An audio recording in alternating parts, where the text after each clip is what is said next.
High বন্ধুরা, আজকে আমি এসেছি মদন গোপাল আশ্রমে। এখানে এসে আমি একটা আমড়া গাছ দেখতে পেলাম। আমরা রয়েছে প্রচুর পরিমাণে, খাবার শখ হলো।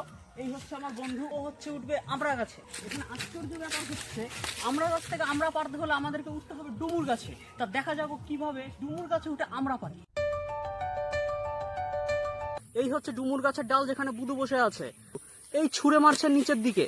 বুধু, থোকা ধরে নিয়ে আইলি?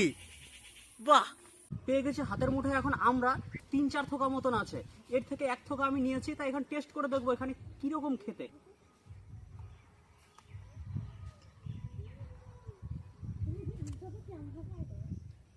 এর মধ্যে কচি পাকা সব রকমের আছে। আশা করেছিলাম বেশ টক আর ঝাঁঝালো হবে, কিন্তু এ তো দেখছি পুরো মিষ্টি।